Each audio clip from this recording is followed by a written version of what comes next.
Ontem, dia da eleição, foi dia da vitória da nação brasileira, dia da derrota do imperialismo.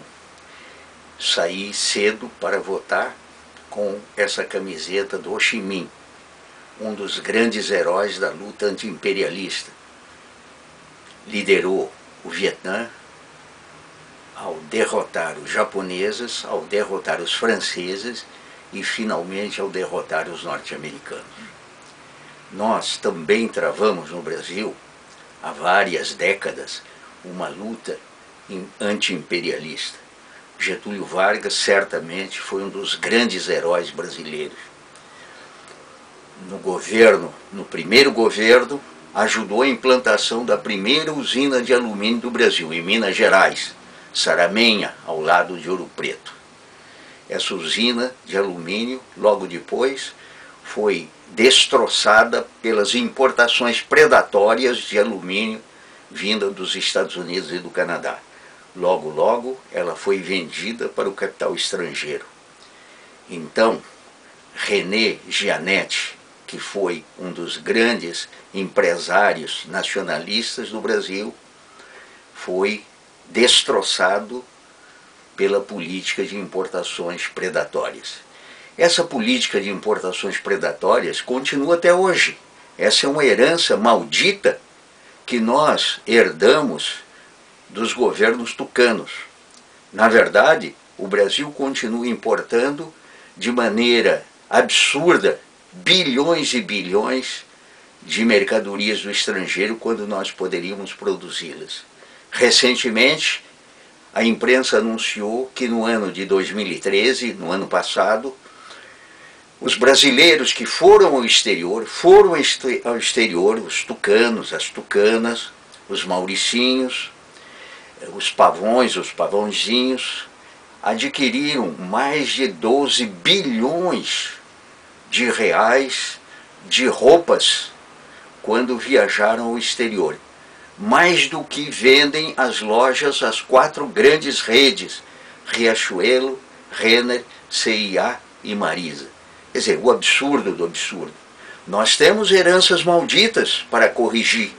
E, na verdade, essas importações predatórias ajudaram a destruir empregos no Rio Grande, Santa Catarina, Paraná, São Paulo.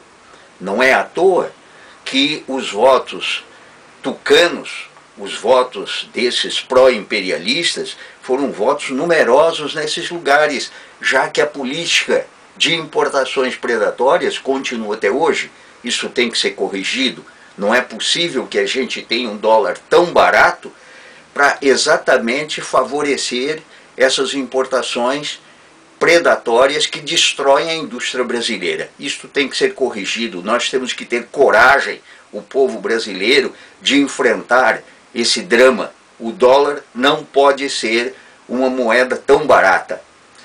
Da mesma forma, também nós não podemos admitir que 40% dos gastos do governo brasileiro sejam gastos realizados para o pagamento da dívida pública. Dívida paga não só aos bancos estrangeiros, como paga ao Itaú, ao Bradesco, etc, etc. Dívida pública essa que provavelmente já foi paga amplamente, já que esses juros astronômicos que chegaram a 30%, 40%, inundaram, como continuam inundando, os caixas desses bancos. Inácio Rangel, que foi o grande economista brasileiro, cobrava exatamente a necessidade de se fazer uma auditoria da dívida. Dívida externa, dívida interna. Isto precisa ser enfrentado também pelo povo brasileiro. A nossa vitória, a vitória da nação brasileira, não deve ser comemorada simplesmente como uma coisa bonita, né? Que ela foi, certamente, mas um chamado à continuação dessa batalha. Batalha que, por exemplo, o tucano de antigamente, como Eduardo Gomes, não queria que se instalasse o ITA, Instituto Tecnológico da Aeronáutica, que foi proposta do brigadeiro Montenegro, cearense nacionalista, e que naturalmente acabou sendo implantada no segundo governo Getúlio Vargas. ITA, que deu origem a essa empresa brilhante brasileira que é a Embraer. Em outras palavras, a briga entre nacionalismo e imperialismo continua. O imperialismo foi derrotado, a imprensa vendida foi derrotada, os office boys de luxo que se candidatam de tempos em tempos, como o FHC, como Collor e agora como Aécio, foram derrotados. Aliás, ele ganhou a eleição em Miami. 90% dos votos em Miami foram votos tucanos. Natural. Como é que seria?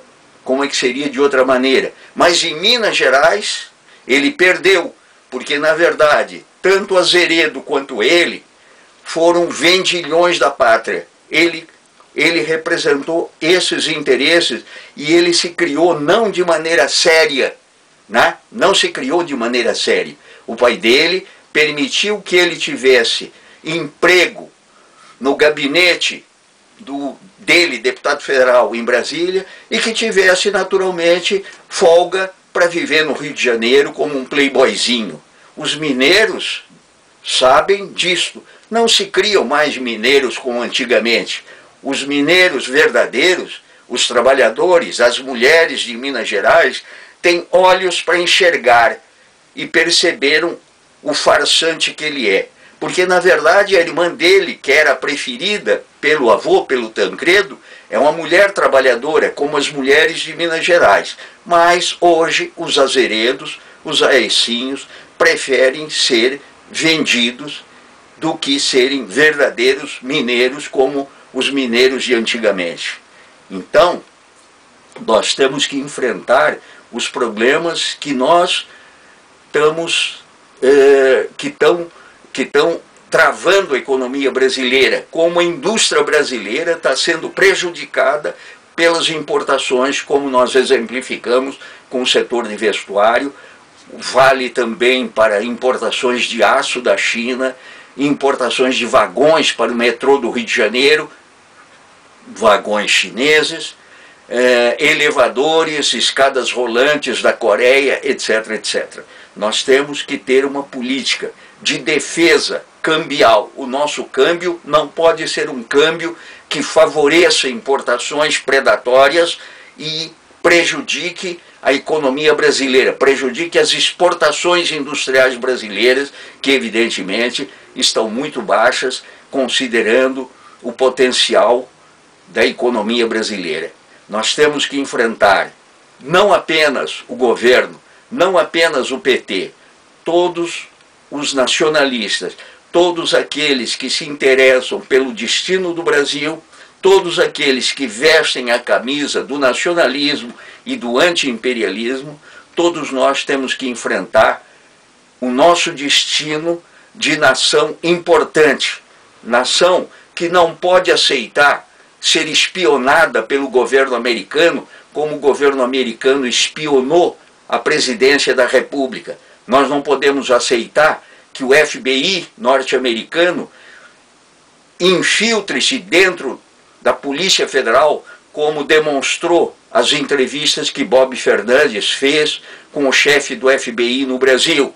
Aliás, entrevistas que não foram comentadas por nenhum órgão de imprensa. Esses grandes órgãos de imprensa que eram contra a lei da Petrobras, que foram contra a Petrobras, hoje, né, falam da corrupção da Petrobras, mas não falam que o grande corruptor da venda da refinaria da Pasadena, na Califórnia, um dos grandes milionários belgas, talvez o maior milionário, o grande corruptor, ele nunca vai ser condenado por nada. Evidentemente, ele é amiguinho dessa imprensa vendida.